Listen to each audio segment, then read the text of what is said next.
Hi there. So today we're going to take you through 3-in-1 core front planning, so making the most out of your planning time.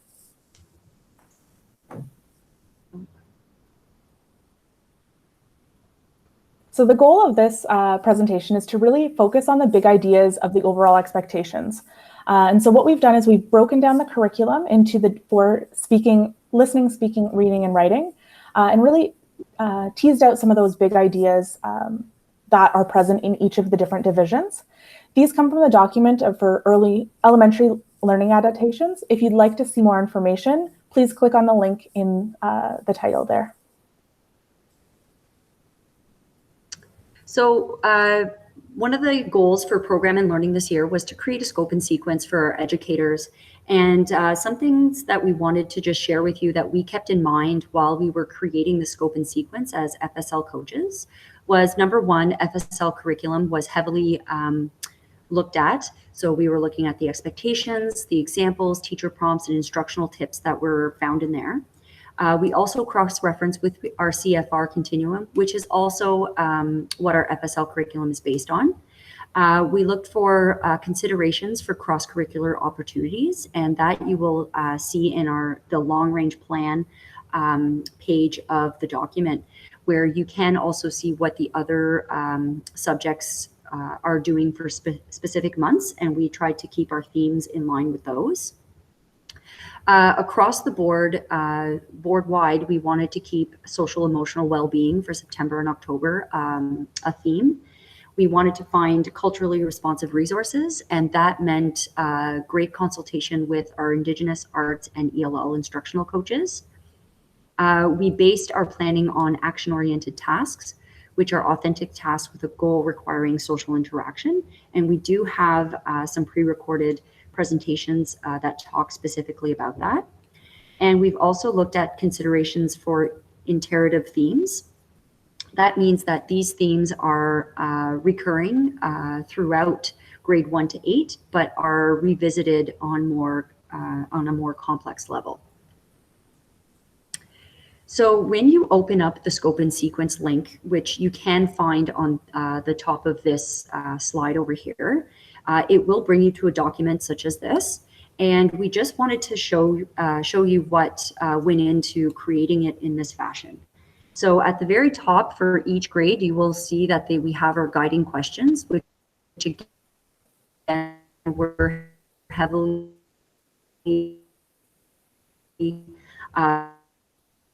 based on our curriculum, also our FSL curriculum to task, the guiding question. Then you have a link to our support resources, which we'll go into details in the next slide.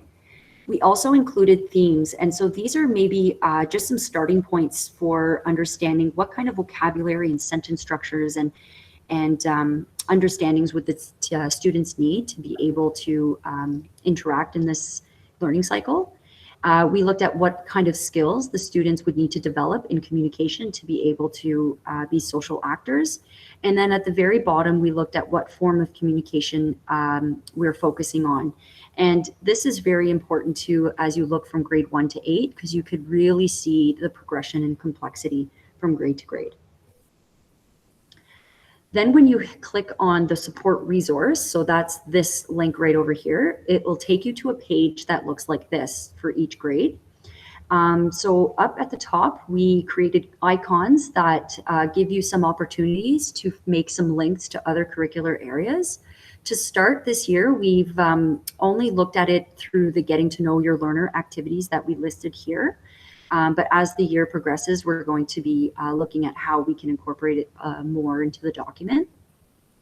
Here you'll find the curriculum expectations that are drawn from our document, FSL. We have our student learning goal that is straight from the expectation, but then created in a more student-friendly language. Over here, you'll see the breakdown of our authentic situation, our action-oriented tasks, and some suggestions of subtasks that you can take your students through to help them then complete the final task at the end. We also included the CFR descriptors that go well with this particular learning cycle.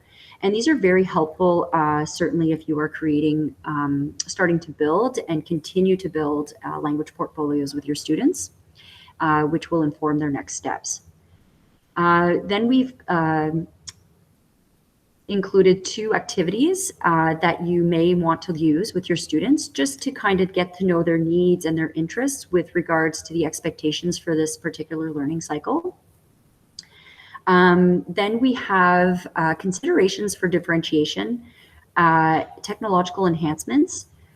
These are areas that continue to be a work in progress, and that's why you'll see the words coming soon. And we continue to add documents and other ideas as we consult with other coaches and other departments. We've also included sentence structures that would be necessary for students to be able to use to create their action-oriented task and accomplish it. And you'll notice that they are always presented with the question as well. That goes with our ANL approach, so notre approche neurolinguistique, in teaching the student the question along with the sentence structure. And then you'll notice links to particular resources that could be used in class. Perfect. So now we're taking a look at the big ideas that are specifically for the listening strand. And in the primary, that's where our base is. We're really wanting to starting with that listening, because the more that they hear it, the more that they're able to start building their vocabulary, recognizing different words. And so students can be expected to be able to match things together or draw or mime what they're being able to understand. And so things that they should be able to understand in the primary grades are descriptions of very familiar objects and people. So themselves and immediate family members and friends.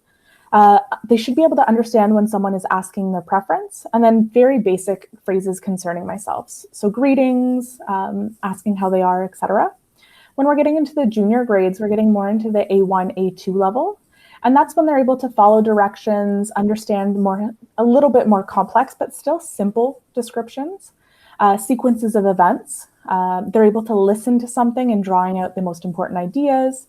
And then what's really important here is that they're able to listen to a conversation and add ideas into that conversation at that point, that flow with the conversation. And in intermediate, we're looking at A2 and the very beginnings of B1. And in that, they're able to listen and identify some of the main messaging and opinions, along with some supporting details.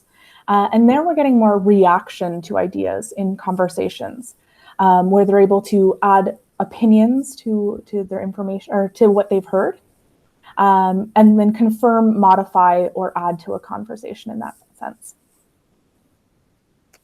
When we're looking at the speaking, at primary, the A1.1 to 1 level again, they're repeating back simple poems and songs, asking and answering simple questions about themselves. So it's really centered around their immediate needs, expressing their preferences, and perhaps giving simple directions of how to do something to someone. Junior, we're getting a little bit larger. They're introducing themselves and family members, asking questions to obtain more information. We're starting to get a little bit more into the past experiences or first personal experiences. And that's where really with the teacher support, those possible sentence structures that could be very useful to students, and participating in a guided conversation. Lastly, in intermediate, that's when we're getting into more of the opinion, their personal point of view. Not only are they able to describe themselves and their hobbies, but also their interests, activities, reactions to certain maybe music, images, art, etc., their hopes and ambitions for the future, and they're role-playing everyday familiar situations. And they're more able to carry on a spontaneous conversation, again, that's on a topic of familiar or personal interest. So when we're looking at reading in the primary level, even though in our core French grade 1 to 3 curriculum document, reading is not formally assessed in primary for grade 1, it is still an activity that is visited to create really that whole literacy experience for our students. So they can still observe environmental print, looking at labels, hearing and reciting simple phrases in invitations and greeting cards, So there's still a lot that can be done at the primary level with regards to preparing them for successful reading. In junior, we have more of a short personal letters. We see that our text length gets a little bit longer. They're able to identify and make preferences to things that they read and pick out. In intermediate, we're looking at more descriptions of events and feelings. They can scan for and identify the key information that they need. They can follow instructions. They can follow along stories that have simplified sentence structures, and they can understand main facts of a text that is of interest. For writing, again, in the primary for our curriculum grade 1 to 3, writing is not formally assessed in grade 1, nor is it in the first term for grade 2. However, again, there are many fun activities and experiences that we can show to our students that makes them feel like successful writers. They can still draw and do inventive spelling and to show their opinion and communicate in those regards. So with our older primary students as well, they can use, they can create classroom signs and charts. They can write down a very simple menu, and they can express their likes and dislikes.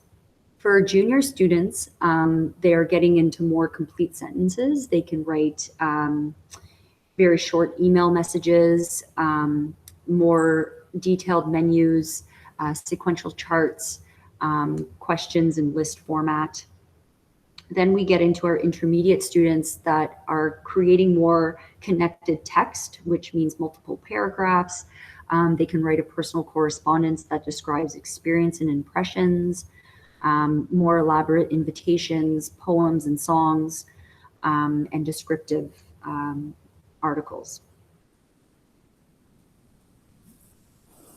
So we took a look at the scope and sequence that we had created, and the largest common theme that we could see throughout the entire grade 1 to 8 was all about me. And so when we took a look more in the division from grade 1 to grade 3 with our guiding questions, it really was describing themselves. So as a student in the class, within their family, and socially with friends.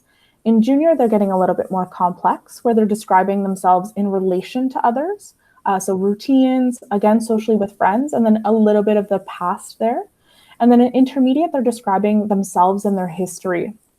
So again, some of the routines and their past in that, getting more complex through the different grades. And so we pulled directly as well the common subtasks that were found in the different divisions. And in primary, there were 3 common subtasks through every single grade that they were giving and responding to greetings, introducing themselves, and brainstorming ideas. Now, this will look differently from grade 1 to grade 3, but this can be a base to start, especially teaching multi-grade classrooms as well. And then you can see in junior and intermediate, they're also giving and responding to greetings, and they're also brainstorming ideas, getting a little bit more complex. And then in intermediate, between the 2 tasks, they're also persuading and giving information about themselves in specific contexts. So this is just an example of if we were to plan for a certain kinds of activities of the theme of All About Me.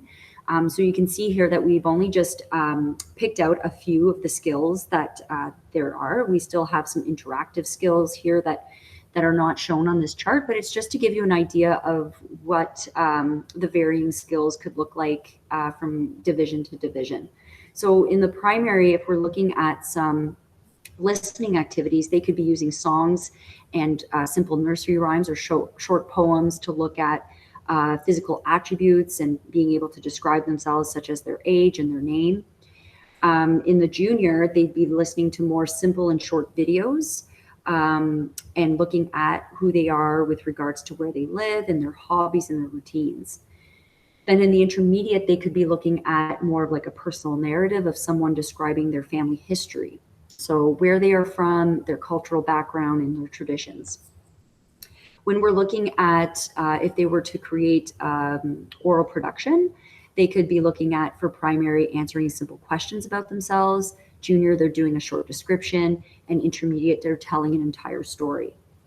In primary for writing, they could be doing, for reading, they could be reading very simple labels in a family tree, or labeling pictures of a family, saying who the different people are in the picture. In junior, they could be reading a short description of a person's hobbies, activities, or routines, and simply restate the main ideas. In intermediate, they could be looking at short personal narratives and be able to draw out those main ideas and pertinent details, and also to react to those. In writing now, they could be looking in primary at labeling. In junior, they could be looking at writing simple captions for photos. And in intermediate, they could be creating an entire storyboard from start to finish. I think that concludes it all. So thank you so much. And if you would like a copy of this slide, do visit our coach session pages where you can have viewing access to our presentation. Thank you. Thank you.